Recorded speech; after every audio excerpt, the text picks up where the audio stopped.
Bonsoir. En tout cas, je voudrais commencer par exprimer un remerciement. Merci beaucoup, Nadia, pour ces images. En fait, la première chose qui me vient, c'est qu'est-ce que ça serait bien un monde où tout le monde pourrait danser 1 minute par jour. C'est vraiment là. J'ai pensé à ça pendant tout le film. Je me disais, mince, ça aurait de la gueule quand même. Un monde où, paf, on laisse son sac et on danse 1 minute, Gare du Nord, etc. Ouais. Ça peut être chouette, hein. Ça aurait de la gueule, quoi. Ce serait beau. Ce serait beau. Vous êtes invité à le faire. sur la page Facebook, vous pouvez poster 1 minute. Mais c'est plus facile de danser 1 minute sans caméra que de poster, de mettre en ligne, tout ça. Je pense qu'il faudrait. Oui. Oui. Après, il y a tout le travail, effectivement, que tu as fait derrière. C'est énorme. C'est pas qu'1 minute, du coup, non, évidemment. Plusieurs heures par jour. Oh, oui, c'est ça. Alors, on va peut-être commencer par resituer un petit peu, tu nous en as brièvement parlé au début, en fait, resituer le projet, c'est-à-dire le pourquoi du projet, comment c'est venu, quoi.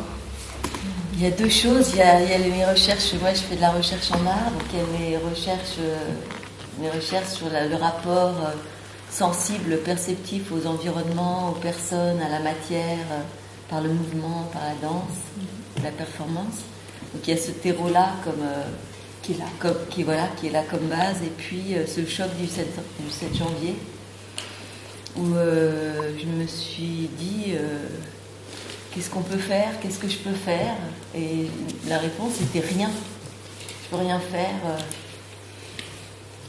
ou alors du tout petit, quelque chose d'infinitésimal.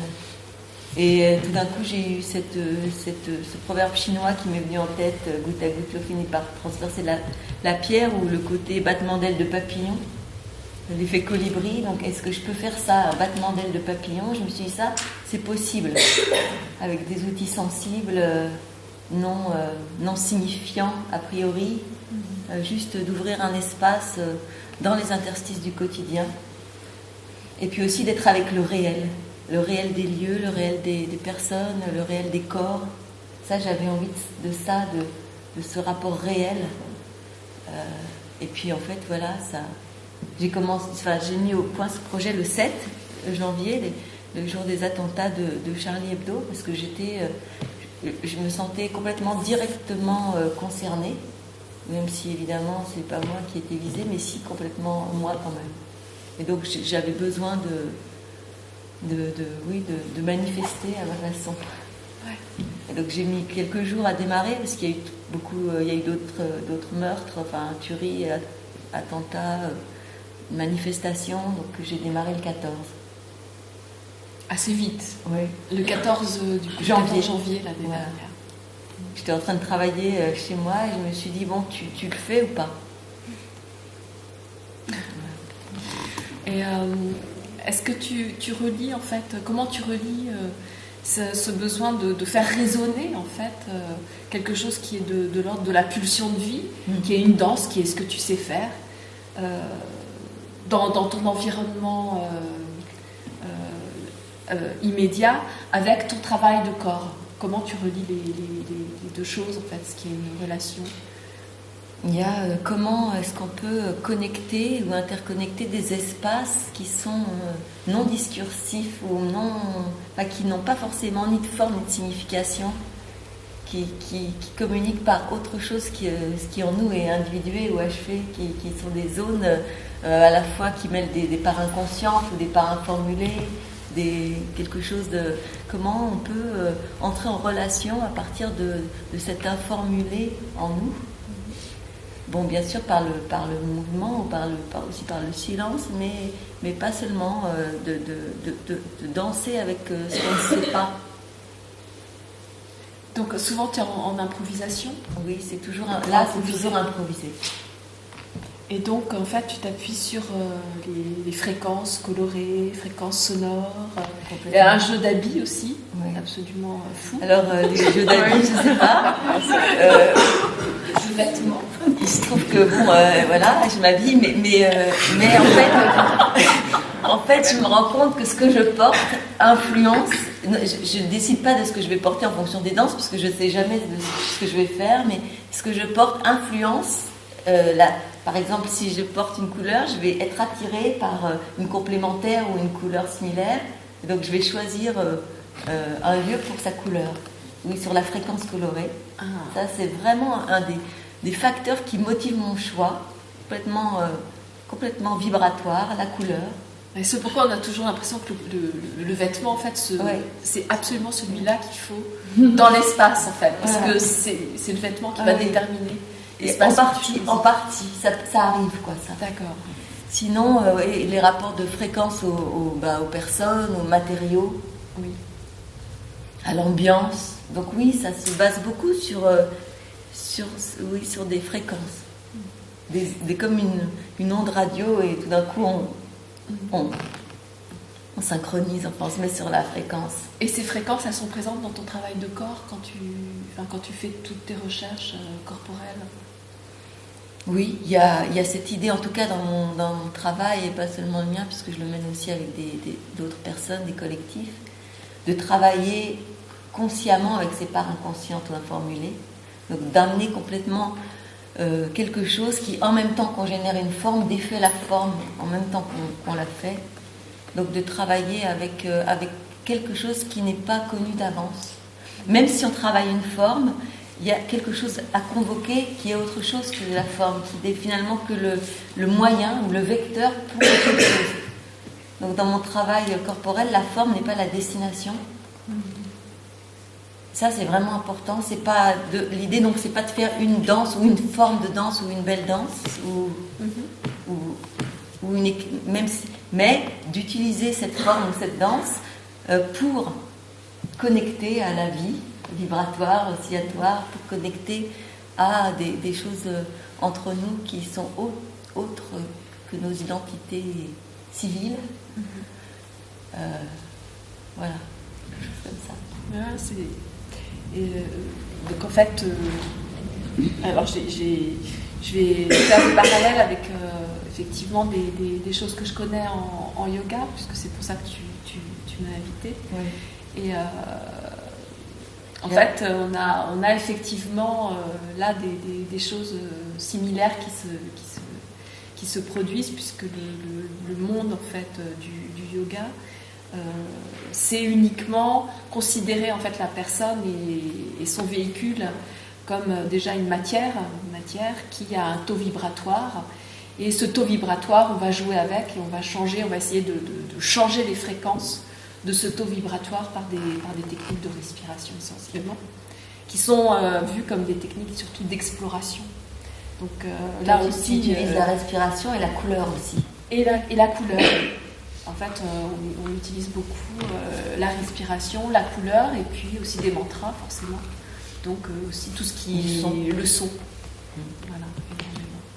Et donc, tu travailles avec une couleur immatérielle. Avec une couleur immatérielle qui est plus une lumière, finalement. Alors, on n'a pas besoin de visualiser, mais surtout d'évoquer, plutôt. Donc, d'évoquer par rapport à du vécu.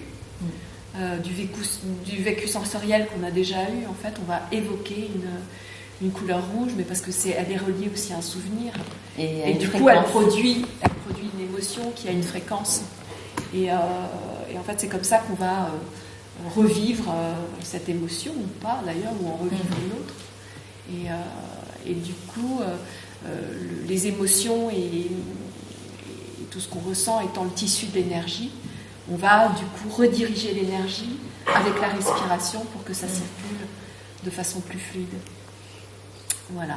Ce tissu d'énergie, bon, toi tu travailles avec le bouddhisme tibétain aussi. Oui. Pas avec le bouddhisme tibétain, mais avec un yoga qui est d'origine tibétaine et qui en fait a été développé en France depuis le début du XXe siècle. Et qui a été adapté à la vie occidentale. Donc c'est plus du tout du bouddhisme, ça vient pas du tout du bouddhisme tibétain maintenant. Parce que ce champ énergétique dont tu parles, moi j'ai l'impression, c'est avec d'autres chemins, même si je pratique le yoga, de vraiment me connecter à des strates en fait, à des champs vibratoires qui ont des intensités d'affect ou des intensités vibratoires que je pourrais pas forcément nommer. et qui peuvent être traduites en couleurs, ou qui peuvent être traduites en son, ou simplement en émotion, ou en sensation. Et donc d'investir comme un plan de ce qui n'a pas encore pris forme, qui est un espace sans forme ou un espace potentiel qui est basé. Et donc quand je danse, bien sûr je vois les personnes qui sont là, comme je vous vois là, où je vois l'environnement, où je te vois, mais je vais passer par autre chose que ce qui est limité dans ma perception optique. Ce qui me permet de m'approcher en fait de personnes inconnues. Je ne pourrais pas le faire si j'étais juste avec mon identité, bonjour. Il y aurait des codes sociaux qui viendraient perturber. Oui, puis moi je ne suis pas quelqu'un qui va forcément très facilement comme ça. Dans la vie. Oui, donc c'est dans la danse, oui. Dans la danse, c'est par un autre chemin que je passe. Et ça a à voir avec ça, je crois. Ouais, ça marche bien en tout cas. Les images sont là. Donc avec ça produit souvent aussi du coup beaucoup de. Oui, c'est vraiment ça. Enfin, ce qui est incroyable, je trouve, c'est que la danse avec le mouvement, ça pose vraiment le corps vraiment dans la vie, effectivement, dans la vie quotidienne en fait, et avec des relations très concrètes et très humoristiques aussi. Est-ce que tu peux en parler un petit peu, tout ça, de ce qui t'est arrivé à ce niveau-là? C'est sûr que, moi, bien sûr, j'ai un engagement qui pour moi est radical, donc quelque part c'est très sérieux parce que ça engage toute ma vie ou c'est radical, mais en même temps, ce n'est pas du tout grave ou sérieux, donc effectivement, j'ai une espèce de légèreté puisque de toute façon, ça m'échappera toujours, donc advienne ce qu'il advient. Donc l'humour, il est aussi simplement tout coule toujours. Et voilà, c'est la météo des choses. Et puis effectivement, le fait de connecter à la vie, ça apporte aussi une joie. Mais tu m'as posé une question juste avant j'ai oublié, mais je voulais répondre. Alors avant celle-ci, juste au début de ta question là avant l'humour. Ah oui, en fait, c'est vraiment dans la vie, en fait. Je disais que c'était chouette, en fait, de voir que ce genre de pratique avec la danse en mouvement, effectivement, posait vraiment le corps dans la vie quotidienne, avec quelque chose de très concret. Il y a quelque chose vraiment, c'est le réel. Mais j'ai envie de dire la matière. La matière, même inorganique. Et c'est comme si dans les niveaux dont on parle, que j'investis comme ça, avec des taux vibratoires, pour nommer quelque chose, quoi. Il y a des variations entre la matière organique ou non organique, ou vivante ou non vivante, mais comme si une vie traversait même la matière inorganique. Et après, il y a de l'humain et du non-humain, mais qui se mixent, qui se connectent, qui s'entrelacent. Et donc ça a à voir avec la matière, toute la matière où la vie passe.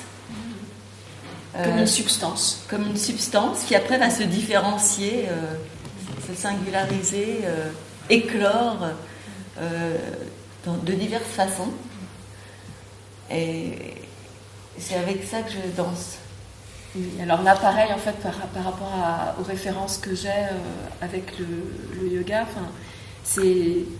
c'est vraiment d'expérimenter finalement cette substance mondiale, on va dire, cette substance universelle, pour les Tibétains en tout cas, qui vibre à un certain taux et où le fait de se connecter à cette substance en fait et de l'investir autrement pour eux, toujours dans une autre culture, en fait ça en change le taux vibratoire. Et les techniques du yoga, les techniques de méditation, ça serait pour changer effectivement la fréquence de la substance universelle, pour qu'elle soit plus fine, en fait, pour qu'elle soit autre, qu'elle soit dégagée, en tout cas, des terreurs et des violences. Enfin, en tout cas, c'est leur philosophie. Donc on rejoint un peu ton idée goutte à goutte. Voilà, c'est vraiment du micro, de l'interstitiel, du micro-politique, l'idée de se dégager des terreurs et des violences, on est en plein dedans aussi, donc je ne sais pas si, en tout cas, si je peux m'en dégager, mais inclure tout ça, entrelacé, j'ai envie de dire, l'ombre et la lumière entrelacées et changer le taux vibratoire. Et voir, en tout cas, je ne sais pas si ça change le taux vibratoire, mais il y a quelque chose d'une perception élargie qui modifie l'état de conscience. De façon, c'est état de conscience modifié, c'est assez simple en fait, hein, c'est juste d'orienter sa perception différemment. Et ça modifie en tout cas quelque chose dans l'ambiance. Ah oui, c'est clair. Ou dans la relation, ou dans simplement la sensation de l'ambiance d'une pièce ou d'un. Et donc, peut-être, on peut parler de modification de taux vibratoire. En fait, effectivement, là où la plupart des gens, peut-être en regardant des images comme ça, diraient oui, il y a une interaction entre le corps de Nadia qui danse et la réaction des gens qui sont autour. Moi, j'ai envie de dire que c'est plus qu'une interaction, effectivement, c'est qu'il y a une résonance en fait qui se crée et du coup, il y a une prise de conscience aussi de l'autre qui te regarde et qui, du coup, danse avec toi, change son chemin pour t'offrir son parapluie pendant 5 minutes ou danse avec toi carrément, etc. quoi. C'est ça, quand même énorme. C'est la résonance, c'est ça. Comme deux diapasons qui vibrent sur la même note. C'est comment on va entrer en résonance avec un arbre, un espace, une personne, une couleur, une matière. Comment ça va passer dans ça. J'utilise une méthode, je sais pas, en tout cas, je nomme ce que je fais composition sismographique. Ah oui.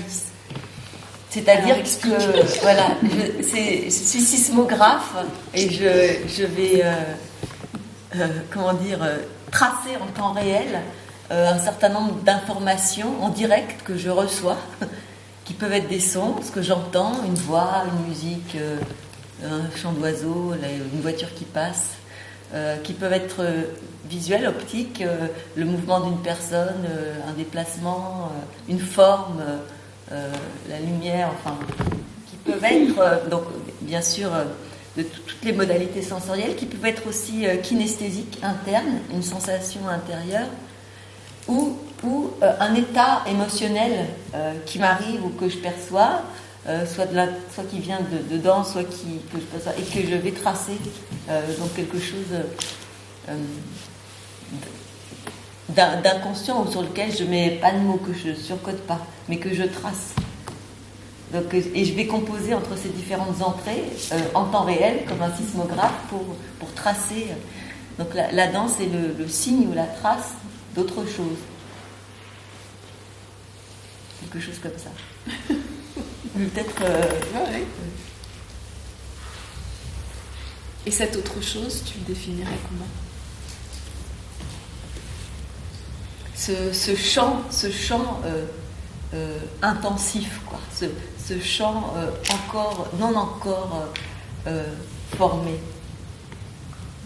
où toutes nos parts d'inconscient qui passent les unes dans les autres, qui sont connectées, interconnectées, alors que nos corps physiques sont séparés quelque part, toutes nos inconscients s'entrelacent. Quelque chose comme ça. Mais peut-être vous voulez poser des questions à Myriam. À Nadia surtout. Ou en tout cas réagir. Merci, bravo pour votre travail. Ma première question, c'est à quel moment vous laissez penser dans votre journée? Est-ce que comment ça surgit? Vous êtes en ville quand même, vous voyez une espèce de scénographie des corps. Là, ça va être bien. Vous écoutez sans savoir. Je me jette en général, mais en fait c'est pas non plus sans m'y attendre, puisque je sais bien qu'il va falloir danser, donc je m'y attends, même tant que je l'ai pas fait, je pense qu'à ça en fait. Donc ça m'occupe, on va dire. puisqu'il faut faire cette danse dans la journée et que j'ai des journées comme vous tous bien remplies, où parfois il n'y a pas le temps de déjeuner ou tout ça.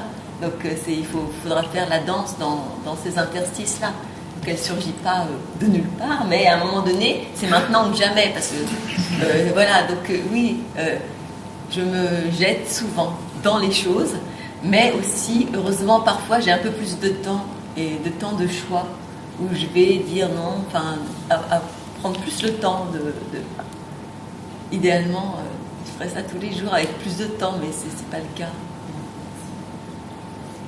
Est-ce que les gens avec qui s'est passé quand même quelque chose, parce que moi j'ai regardé beaucoup les nuits, donc là effectivement ce qui était très beau, c'est qu'il y a beaucoup de gens avec qui il se passe vraiment quelque chose. Est-ce que ces gens-là, vous les avez prévenus, vous leur dites que vous pouvez regarder sur le site internet? Oui, voilà. Si c'est un passant qui passe et que je veux pas, voilà. Non. Mais sinon, je leur parle toujours ensuite. Voilà. Je préviens presque jamais avant. Ouvriers, voilà. Comme ça, bien sûr.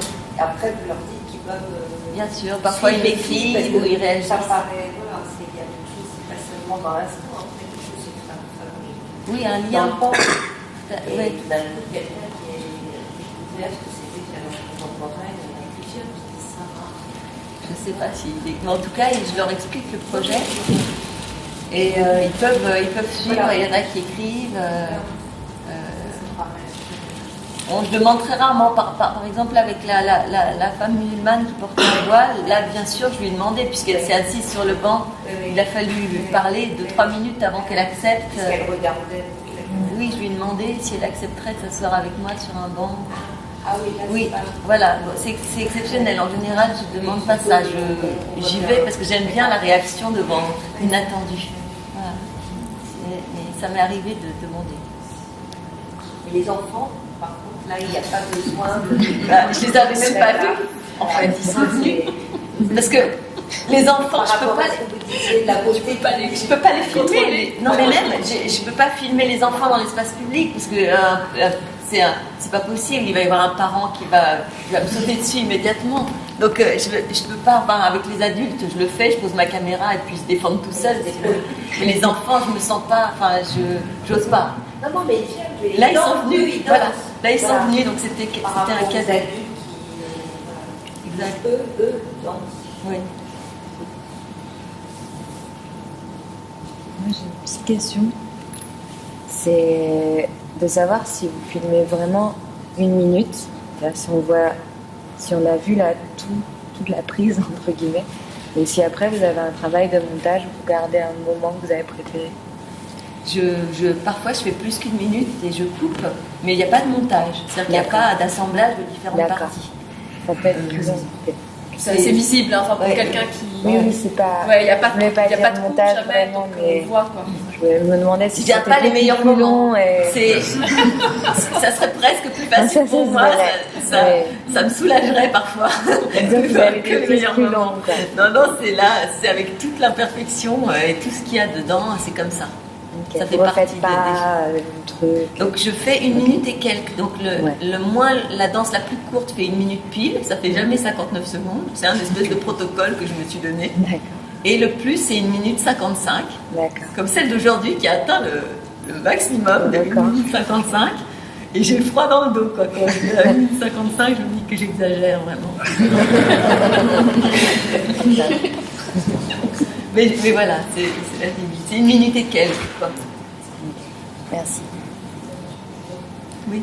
Et le projet est fini ou c'est quoi Je sais pas. Là, je vois pas comment je m'arrêterai demain. Mais en même temps, je ne peux pas continuer comme ça éternellement. Ni même un an de plus.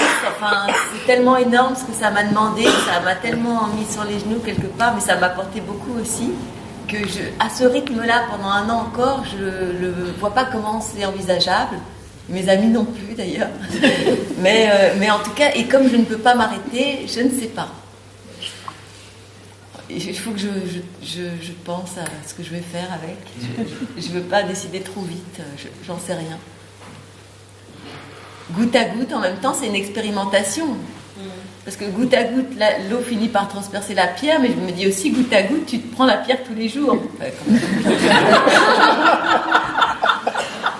tu vois.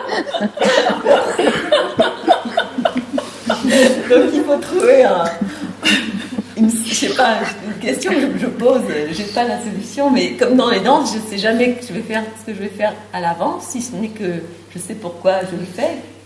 Ben là, je sais pas à l'avance, puisque c'est une expérimentation, il n'y a pas une fin préméditée en fait. Mais je pourrais m'arrêter n'importe quel jour, je crois. N'importe quel chiffre, pas un chiffre symbolique, n'importe. Enfin, Quand tu le sens. exact. Quand je le sens plus. Quand tu le sens plus. Quand je le sens.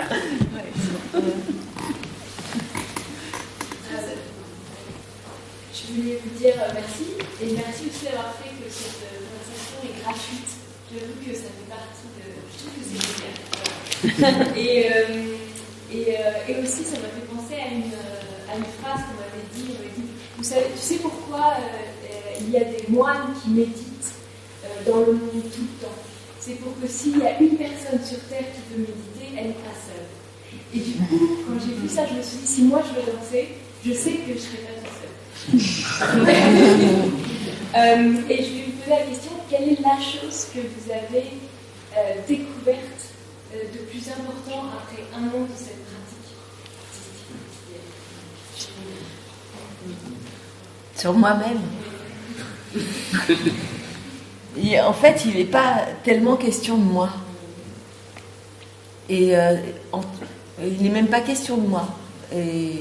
Mais pourtant, c'est bien moi que je mets en jeu tout le temps, mais c'est pas tellement ça le focus. Mais je m'entrelace au monde de façon différente, puisque je vais à la rencontre de personnes ou d'environnements que j'aurais même pas, peut-être évidemment remarqué sans doute, mais avec lesquels je n'aurais pas interagi directement, avec lesquels je ne me serais pas composée ou agencée directement. Et donc, oui, ça fait des trous, quoi. Ça rend poreux. Donc, ça fuit par tous les interstices, j'ai envie de dire. Et donc, avec ce que ça implique de joie et de fatigue aussi. Mais ce que j'ai... Non, c'est que je suis plus avec le monde.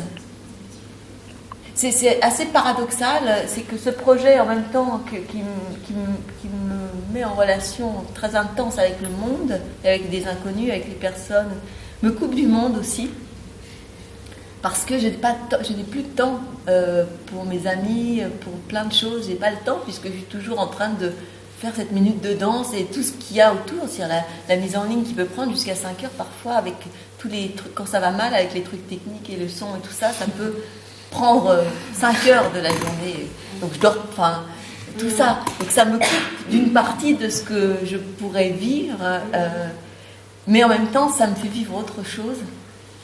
C'est un rapport au monde. Je ne sais pas ce que j'ai découvert encore. Peut-être il me faudra un peu de recul pour répondre à cette question. Mais en tout cas, il y a une nécessité. Sinon, je ne pourrais pas le faire. C'est joli.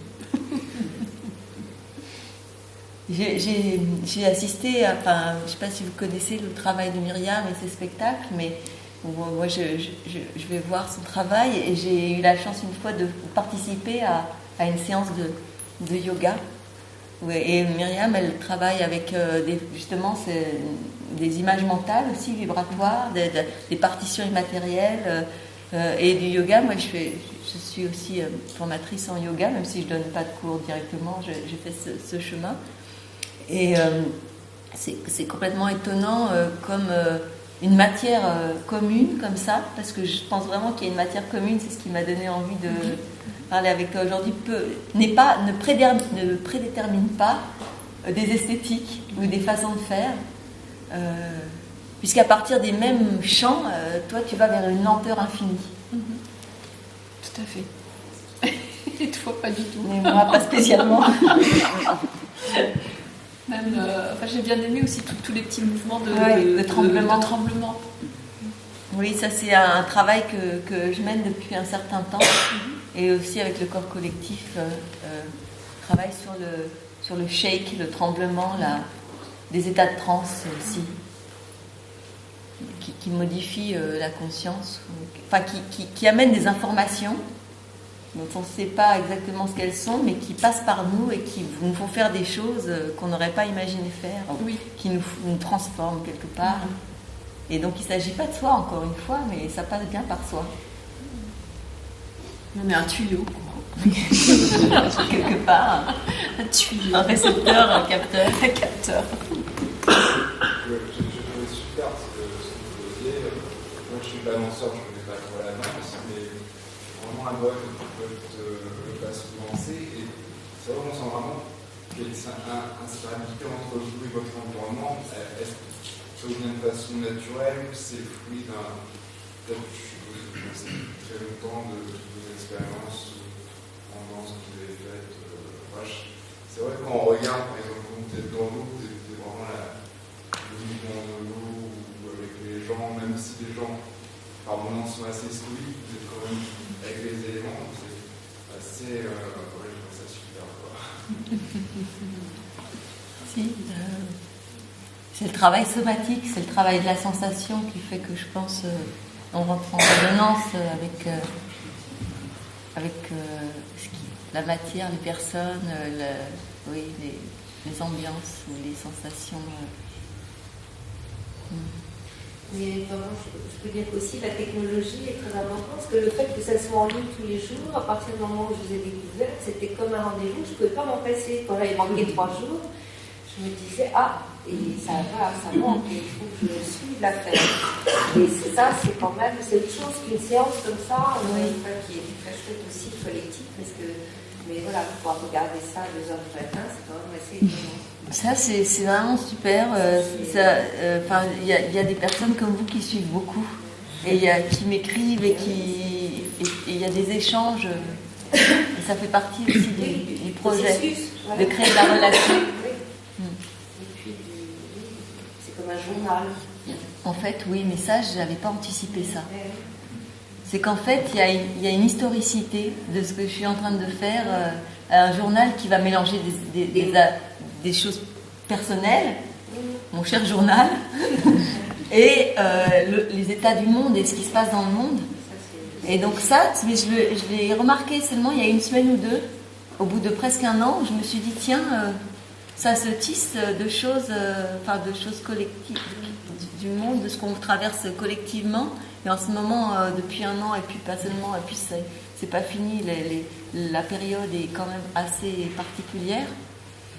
C'est pas une période facile.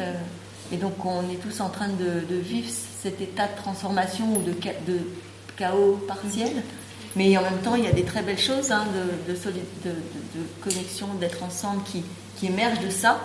Donc, dans cette période-là, je me rends compte en fait que ça. Je me disais, il n'y a pas très longtemps, si on avait un document comme ça sur des années 40, de quelqu'un qui avait dansé tous les jours, et on voyait le mec de la plomberie, la voiture qui passe, le marchand de ceci. C'est un témoignage. Oui, d'autres choses. Voilà, c'est ça. Mais il va falloir mais quelque part, oui, il y a quelque chose comme ça. Mais ça, c'est indépendamment de. Je ne savais pas que je faisais ça. C'est absolument fabuleux parce que quand même ton association s'appelle Corps Collectif. C'est le collectif de performance avec lequel tu travailles. Ça s'appelle Corps Collectif. Le Corps Collectif. Et moi, en regardant là tout à l'heure le résumé, on va dire, d'aujourd'hui, j'y ai pensé beaucoup en fait. Et je me suis dit, c'est fou comme peut-être un élément de langage comme ça qui est quand même très fort dans ton parcours. J'avais l'impression que ça orientait tout. Et peut-être ma lecture aussi, mais enfin. T'as raison. C'est un corps collectif qui comprend, bien sûr, les humains, mais aussi du non-humain, de la matière, la terre. C'est un corps collectif qui ne se limite pas à la vie organique ou humaine. Et donc c'est une dimension éthique pour moi.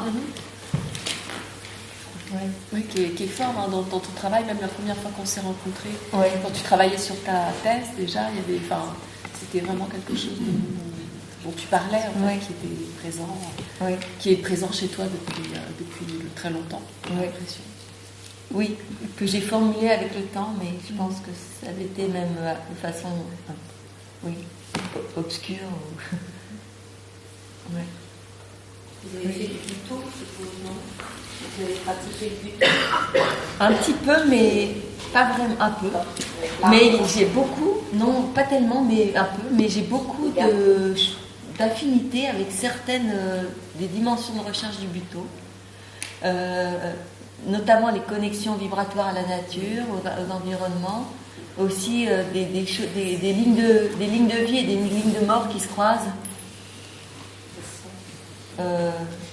des temps qui se croisent, des âges. Oui. Ça m'a aussi fait penser au mouvement authentique, Tout à fait. qui est aussi une technique qu'on utilise en danse-thérapie, notamment pour établir potentiellement un dialogue, un niveau non-verbal avec les personnes. Parce que j'ai trouvé, moi j'ai pas suivi au jour le jour, donc je découvre, j'en ai vu quelques-unes, donc je découvre. Et c'est vrai que je trouve que c'est des états qui sont assez grisants aussi, épuisants, parce que c'est une histoire de porosité extrême, de perception synesthésique du monde et des autres. Donc je veux dire que c'était thérapeutique pour vous, enfin en tout cas la décision c'est qu'est-ce que je vais pouvoir faire. Je pense que c'est thérapeutique pour les lieux dans lesquels vous avez été, pour les gens qui étaient autour de vous. Et moi là aujourd'hui, j'étais assez émue aussi. Je pensais pas que je être aussi émue de cette putain d'année de merde. Et je me suis dit, bah, au moins il y a quelqu'un qui a fait ça et c'est grisant en fait. Au-delà évidemment, je me suis laissée aller. C'est vrai que c'est un objet esthétique. Je me suis demandé bon, les fringues, est-ce qu'elle a choisi et en fait, je me suis dit pas du tout. Il y a une espèce d'authenticité, de truc qui, malgré l'outil virtuel, la vidéo, malgré la forme, finalement, le fond est là, quoi. Et j'ai trouvé ça très grisant, très émouvant. J'étais même dépassée dans les émotions par l'émotion suscitée. Merci pour ce partage. Et vous avez raison, le mouvement authentique, c'est une des sources du travail. C'est un des réservoirs principaux de ce travail. C'est une pratique presque quotidienne que j'ai avec le corps collectif et d'autres groupes aussi. Et le soin, il est de soigner quelque chose dans un état du monde, mais avec cette idée quand même de battement d'ailes de papillon. C'est-à-dire comment soigner, mais oui, d'amener une circulation entre des choses qui sont habituellement séparées, ou de décloisonner, ou de simplement faire basculer un tout petit peu l'agencement, quelque chose qui glisse et qui se modifie même imperceptiblement. Peut-être que ça soigne de la sclérose, de la mort qui serait la forme préexistante, la pensée dogmatique prédéfinie, pas de place pour l'inattendu ou la vie qui passe, quelque chose comme ça. Pas de place pour la transgression. Oui, pour l'événement. Ou le sensible, quoi.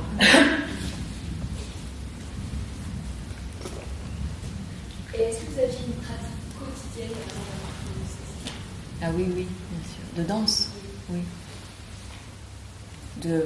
D'exploration somatique, de différentes sortes de danse, de mouvements authentiques.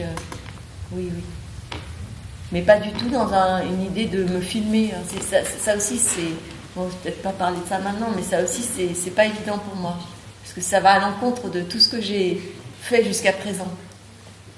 De poster une image par jour, je veux dire.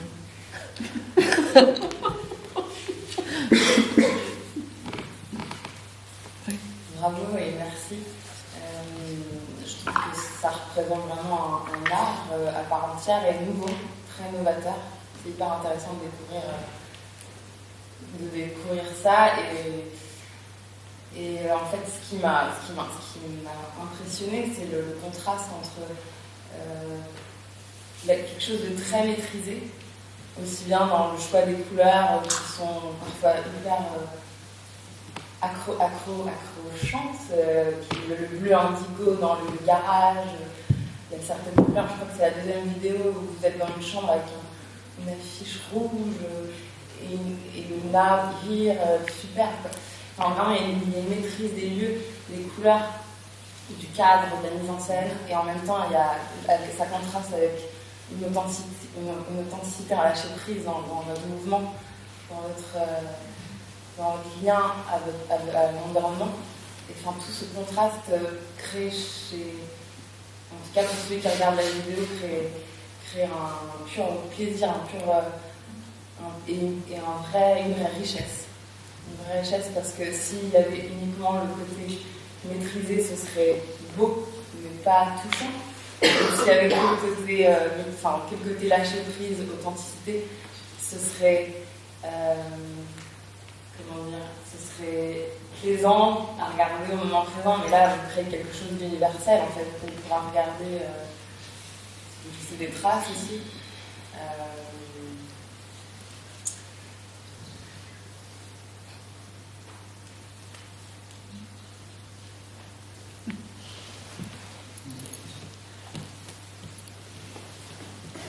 Bravo, vraiment. Et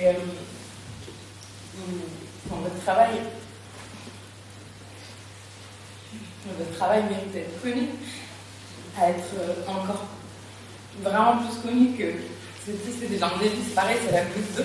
C'est super. Et en fait, déjà, il mérite d'être connu pour tout ce qu'il représente et aussi pour le progrès. C'est-à-dire que dans certaines vidéos, déjà, parenthèse, moi je suis un peu, mais j'ai connu relativement sur le tard, j'ai connu le lendemain du 13 novembre.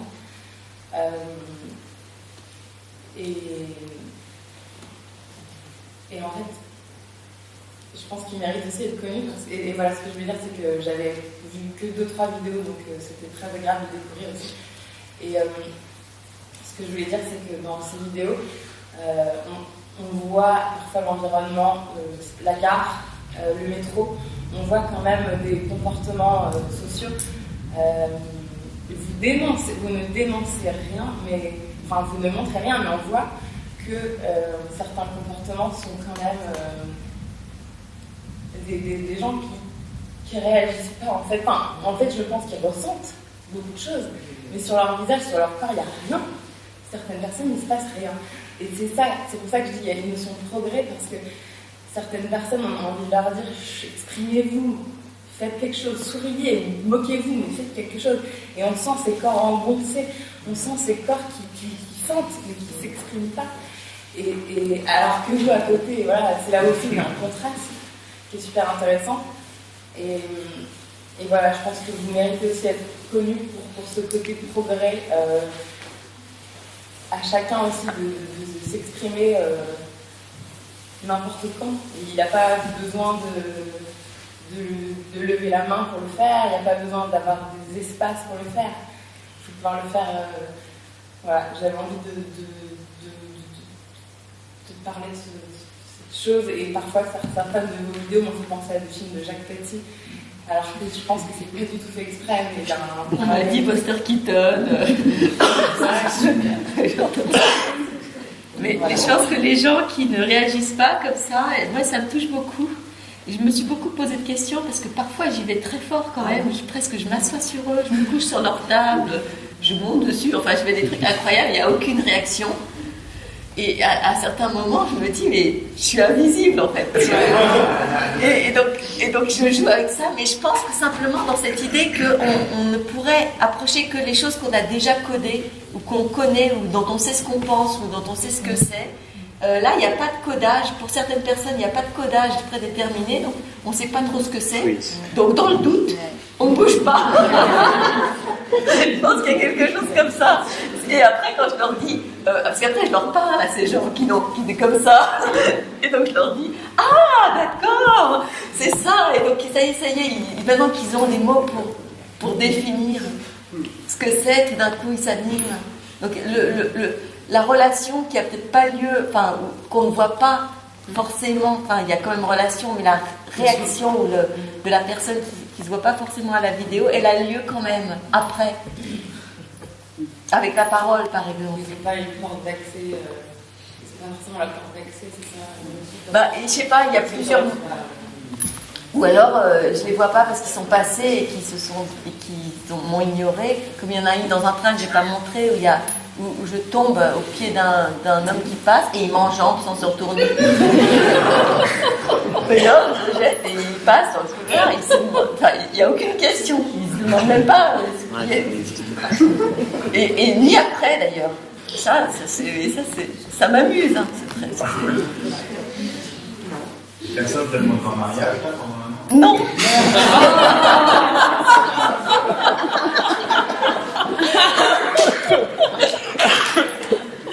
Ça demande voilà, un an, c'est un peu anniversaire, etc. Ça me fait aussi, j'imagine, pour vous, l'occasion de regarder un peu ce qui a été fait pendant un an. Et il y a plein de matériaux qui sont visuels, qui sont aussi dans votre corps, qui sont aussi des histoires, que là, en les écoutant, on comprend qu'il y a des rencontres, des paroles échangées. Et du coup, est-ce que c'est une manière pour vous d'en faire une mise en récit? Une mise en récit qui n'est pas forcément narrative, hein, et d'en faire peut-être quelque chose, que ce soit un spectacle, que ce soit un bouquin, que ce soit un film. J'aime bien écrire, mais je sors de 50 thèses. J'ai écrit 1500 pages, donc j'ai pas envie d'écrire tout de suite. Mais forcément, je vais écrire. Mais je peux pas écrire maintenant, c'est impossible. C'est impossible parce qu'il me faut de la digestion pour écrire. Donc ce que j'écris là, c'est des rapports d'expérience ou des petits textes que je poste de temps en temps quand ça me prend et auxquels, voilà. Mais et pour écrire vraiment sur ce que je suis en train de faire, il faut du temps, je pense. Ce sera dans quelques années, ou mois, ou j'en sais rien quand. Mais oui, pour en faire un spectacle, je pense pas, mais de l'écriture, oui, pourquoi pas.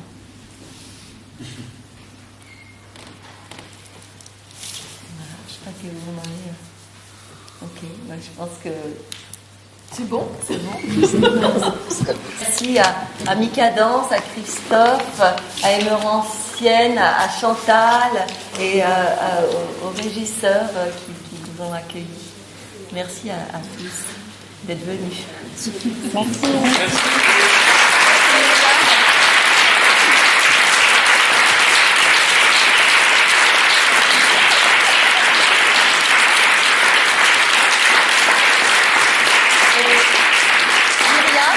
Myriam est en résidence ici, donc vous pouvez venir voir son travail dans l'année en regardant le programme.